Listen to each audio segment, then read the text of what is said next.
Hi, today we're going to look at 5.3, solving trigonometric equations. This is day one. We're going to be on solving for a couple of days so we can look at different aspects of it. Everything we're doing today is non-calculator solutions, and specifically all solutions. So there's two ways you can solve a trig equation. It's for all solutions, meaning all possible angles no matter how many times you rotate around the circle, or a list of specific angles if you have a restriction to the number of rotations. For instance, if it says 0 to 2 pi, then you're going to list out the angles that would work from 0 to 2 pi. If it says all solutions, then you're going to write an equation that will represent all possibilities of where that might stop in our circle.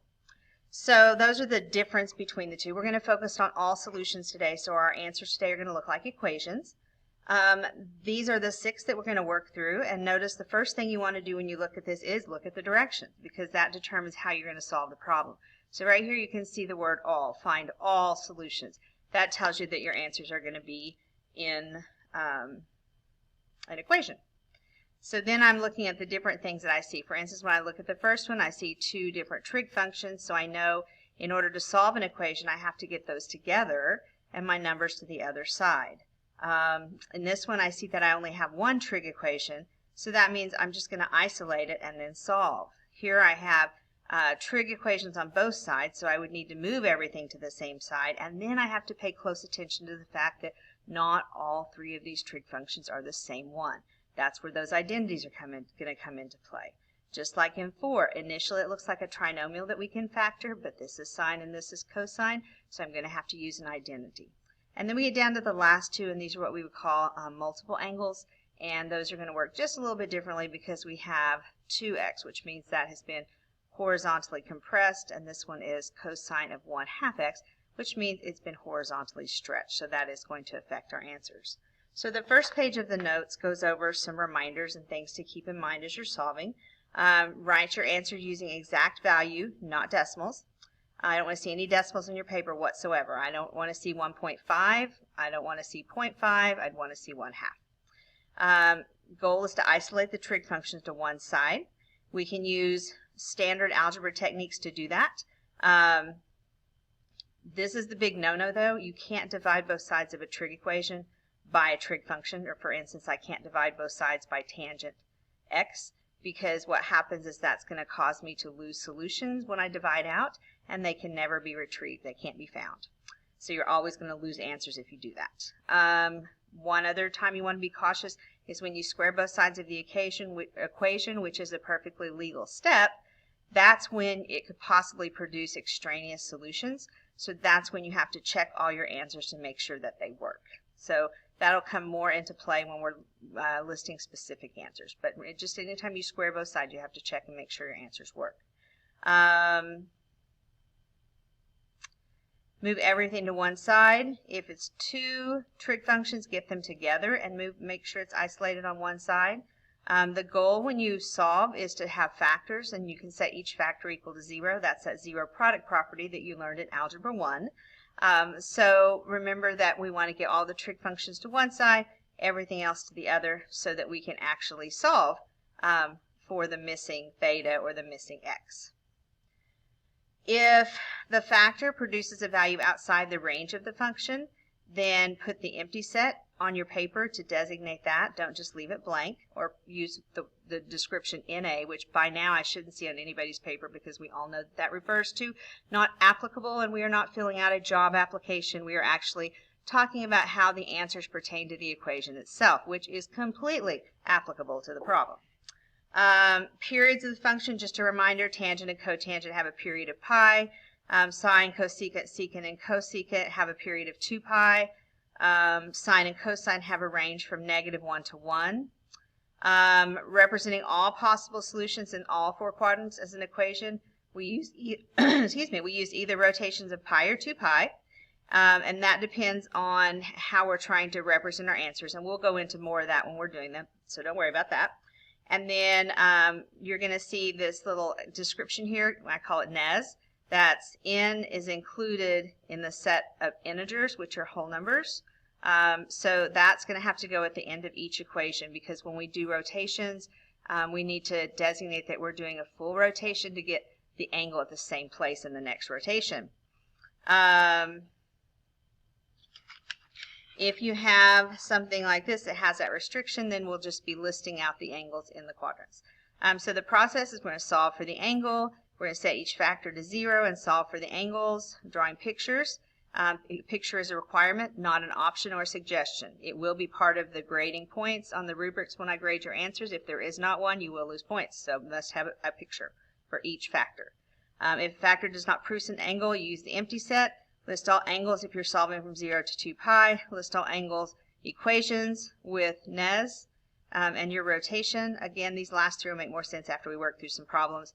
And then there is going to be a period of adjustment when you do something like 2x or x over 1. So those are the things that we're going to talk about as we work through the problems. All right then, having said all of that and your head is spinning, let's look at problem number 1. And I always say, you know, this is all possible solutions, so round and round and round we go. Where we stop, nobody knows. We have to write an equation to do that. The equations have to represent every possible value of theta, or in this case x, that will work. So when I look at this problem, things that I'm thinking in my head, and you probably want to do the same, is I have two different trig functions that are the same. So I need to get those trig functions together, and I need to move that root 2 to the other side. So I'm going to add sine of x over here, and I'm going to subtract negative root 2, or subtract root 2 here. And so that takes us to here, and we have it isolated. And you can go either way. I decided this time I would work it minus sign, just because so many times you guys go the other way, and that's okay. But I realized I didn't often have examples when someone did it the other way, so that's why I kind of switched things up on you just a bit. So now that we have everything separated, sine x is still not by itself. There's a negative 2 in front, so we're going to divide both sides by negative 2, and that gives us the value sine x equals negative root 2 over 2. Okay, so that should look familiar, that root 2 over 2. We know from all of our extensive work on the unit circle that that has to be a multiple of 45 degrees, or pi over 4. So now, this is the analytical part. You've done all the steps. So now you need to represent this on the graph, and then we'll write our answers.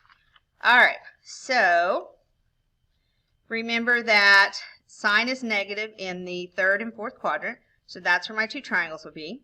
And I know that this is pi over 4. You could label your triangle like we've worked before, but we know this is a multiple of pi over 4, so I just need to know what's the pi over 4 angle in the third quadrant and what's the pi over 4 angle in the fourth quadrant.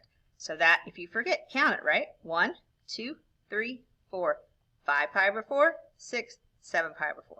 So these are the two angles that I'm going to use to write the equations that will represent all possible solutions. And what I mean by that is if I start here at the 0 positive axis and I terminate here at 5 pi over 4, if I go all the way around the circle and stop again at the same spot, that's a new angle. It's coterminal with 5 pi over 4. And if I go all the way around again and stop at the same spot, that's an angle that's coterminal with 5 pi over 4. And that process repeats indefinitely because I'm finding all solutions. So that's why I need an equation to represent every time I could conceivably stop at this point. So how I do that is I take the angle, which is 5 pi over 4, and I use theta here, but I guess probably should have been consistent and used the x up here. So kind of pay attention to my error there. And then I would have 5 pi over 4 plus, and then I'm going to do one rotation. So remember, one rotation around the circle would be 2 pi. Remember back when we did coterminal angles. All the way around, we add 2 pi. So that's where this 2 pi comes from. The n in the middle represents the number of rotations. And that means if I want to go around one time, n is 1. If I want to go around 2 times, n is 2. And that 2 goes in there between the 2 and the pi. And we have to put the NES designation at the end because n has to be a whole number. I can't go 1.5 times around the circle and end at the same 5 pi over 4. Okay? So that's what the n is. That's why you need NES. Okay?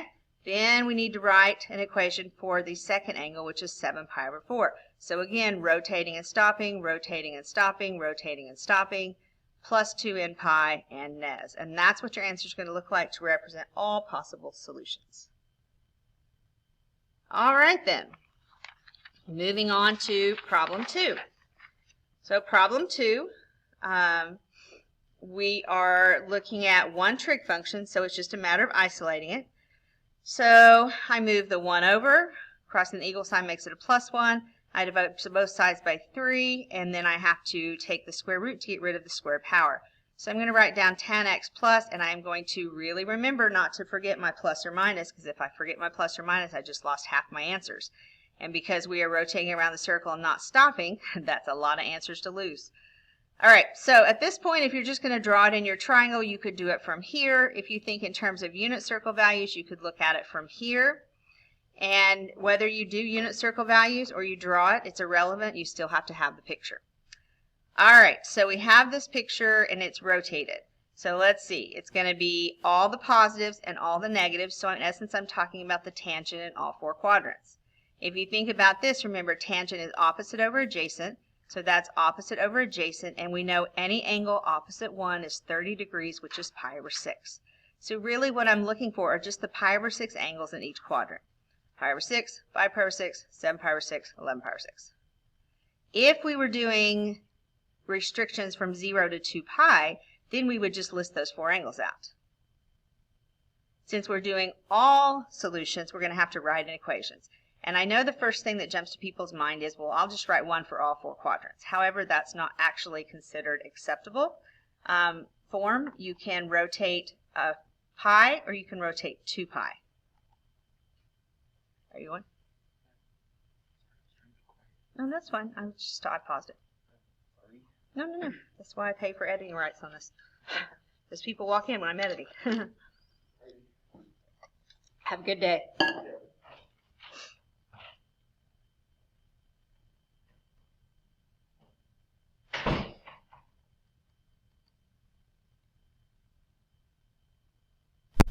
So you can write an equation that represents all your positive solutions, and you can write an equation that represents all your negative solutions. It's the same process as we did in the last problem. However, if I start here at pi over 6, I'm going to stop over here at 7 pi over 6. So I didn't go all the way around the circle to get back here. I just went halfway. And we know that halfway around the circle is pi. So this time I'm going to take my smallest positive angle, which is pi over 6, and I'm going to hop over here to 7 pi over 6, so I'm going to add in pi.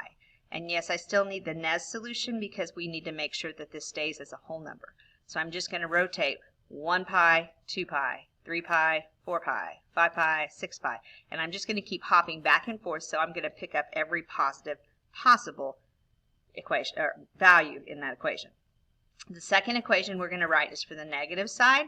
So the smallest negative angle is 5 pi over 6, so that's what goes in my equation. And then again, I'm hopping between the two, so that's plus n pi, Nez. And so this is what your answer is going to look like in what we're doing today, because remember our directions say all possible solutions. Next class, day 2, we're going to tackle specific solutions, so next time our answers are going to look more like this. I just wanted you to be able to see the difference between the two types of ways you leave your answer. So one equation for the positives and one equation for the negatives. You don't need to write 4 equations. All right, let's move down to 3. And if you're looking at these notes in Hack, I just noticed today after I rewrote them, again, all of these say theta and all of this is x, so that really should be an x each time. That was definitely an error on my part. And there's always some other explanations in the written notes as well. All right, let's take a look at problem 3. So in problem 3, I'm looking at the problem. I know I need to write an equation because it says all. I've got a cotangents and I've got cosines, and they're on different sides. So the first thing I need to do is get everything on the same side and set equal to 0 so I can use my zero product property. Remember when we solved algebra equations, when we set it equal to 0, then we factored? That's the same process in trig.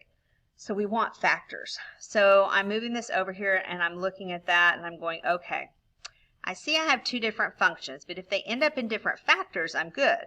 If they end up in the same factor, I've got to try something else. So I notice that this is like a binomial with a minus sign in between. And in that I mean there's one term before the minus sign and one term after. So I take the GCF out and I factor out cotangent of x. So once I have cotangent of x left, I have cosine squared minus 2. So notice how all of this is just cosine, one trig function, and all of this is cotan, one trig function. So don't immediately start just throwing in identities. It's not that easy. You have to stop and think about what you have and how you want to proceed. So now I'm going to set my factors. Cotan of x equals 0 and cosine squared minus 2 equals 0. So that's what I have here and here. Now I need to think, because I need a graph for this factor and I'm going to need a graph for this factor. And when I do this one, I have cotangent of x equals 0. Well, the only place on the axis where cotan can be 0 would be when cosine is 0, and cosine is 0 on pi over 2 and 3 pi over 2. I expect to see a graph. I expect to see dots or some marking where the actual labeled angle. Don't just put a box here and put a couple of dots without any labels. That will not get you credit for the picture representation. So these are 180 degrees from each other. So I just need one equation. So I take the smallest angle, which is pi over 2, plus, and I'm only rotating halfway around, so that's n pi, nes. All right, then we do the second factor. So all of this set to 0, move the 2 over, take the square root, not forgetting to do the plus or minus root 2, and I have a problem. Okay, you have to think here, because when I think about cosine, remember my cosine wave looks like this. The highest point is 1, the lowest point is 1. Well, what is the value of square root of 2? It's a little over 1. It's about 1.414, which is bigger than the 1, meaning we're trying to graph something up here above where the graph doesn't exist. So it's outside the range of the function. So on any assignment you do, then you would put the empty symbol, and then you would say something like outside the range of the function. So you qualify the empty set when you use that answer. If you just leave it blank because you know in your head it doesn't work, then that's fine, but you haven't designated it on paper, and I can only graph or grade and give you credit for what you actually put to paper, not what's in your head. So make sure that when you do that, then you're going to have something like outside range. In other words, you have to qualify why you are saying that. Okay?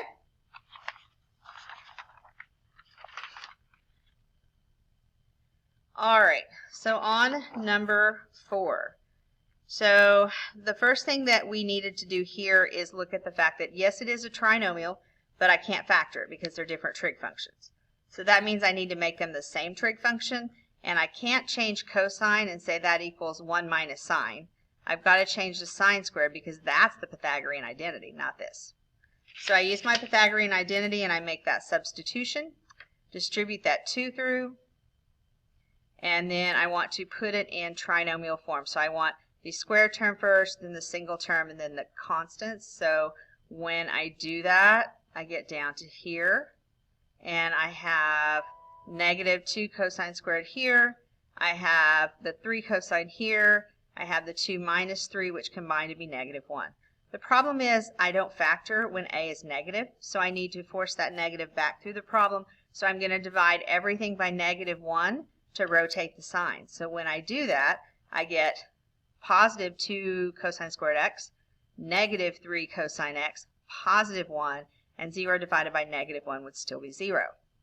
Now I have a trinomial that I can factor. 2 cosine squared x minus 3 cosine x plus 1 factors to 2 cosine x minus 1 cosine x minus 1. Remember, you can think of this as 2x squared minus 3x plus 1 to help you figure out how to factor if you need to, but that should not be in your work because that's a thinking thought, not a part of your work thought. All right, then do we do just what we've been doing?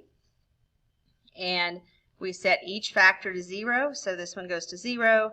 Isolate cosine, and you get cosine x equals 1/2. Set this one to 0, you get cosine equals 1. So the graph for this one, cosine is positive in the first and fourth quadrant. So I laid out my triangle here because cosine is adjacent over hypotenuse. So that means it's opposite root 3, which is a 60-degree angle, or pi over 3. So when I'm looking for my angle here, this one is pi over 3. And this one then is going to be 5 pi over 3.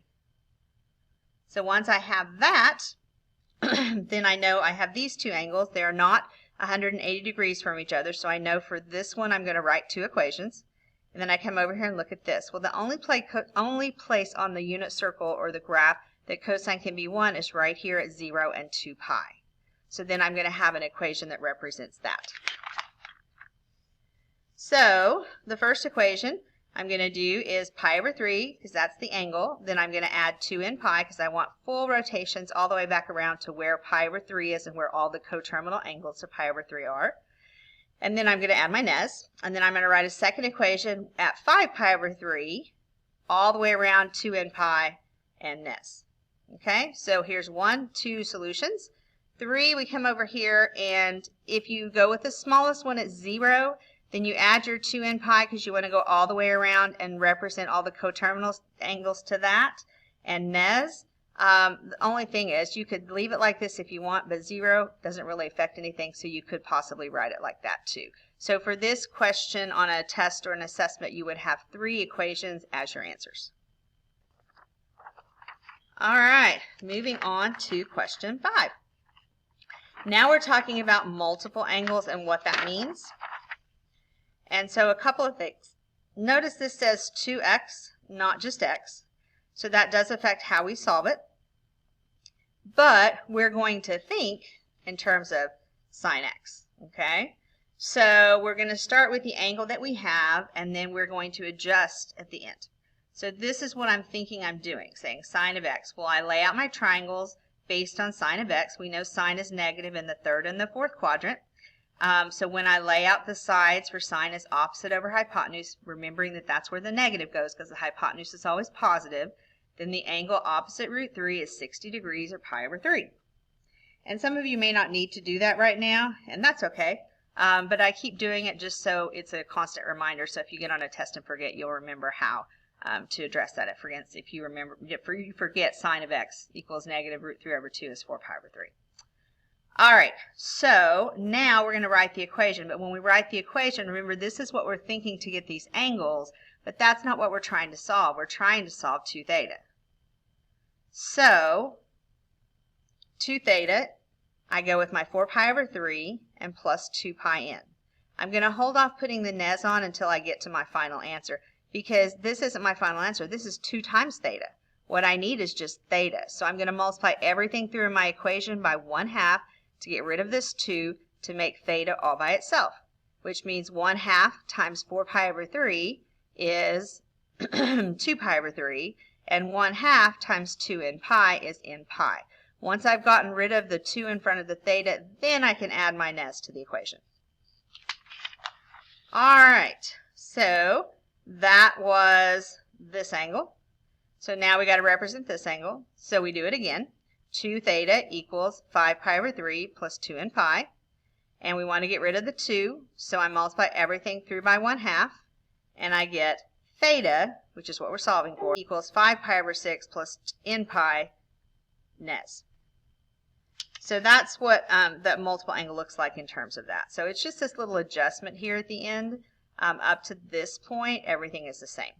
So let's look at that last one. So the last one, we're going to do the same. But remember, cosine of x over 2 is the same thing as 1/2 x. So what I'm thinking here is cosine of x is root 2 over 2. So I know that has to be a multiple of pi over 4 because that's the ones that have the root 2 over 2. I know cosine is positive in the first and fourth quadrant, so I'm dealing with the angles pi over 4 and 7 pi over 4. A lot of times I will do this and do a full triangle for the smallest one and then just the line with the dot for the second one. You don't have to do that. That's just kind of one of my bookkeeping things, but you can draw your 2 triangles there. You would need to have the 2 triangles or a line like this, and you need to have the angle labeled on the graph. If you don't put these angles on the graph, I will not be able to give you credit for showing me what you're talking about. All right, so remember we're thinking cosine of x equals root 2 over 2. We're solving for 1/2 x equals. So I do 1/2 x equals, the smallest angle is pi over 4. They're not 180 degrees from each other, so I add 2n pi. Then I multiply everything by 2 to get rid of this 1/2, and I have x equals pi over 2 plus 4n pi, and then I add my nes. And then the other angle is 7 pi over 4, so remember I'm solving 1/2 x equals 7 pi over 4 plus 2n pi. I'm going to multiply everything through by 2, and so I get x equals 7 pi over 2 plus 4n pi, because remember you got to do 2 times this, 2 times this, and 2 times that.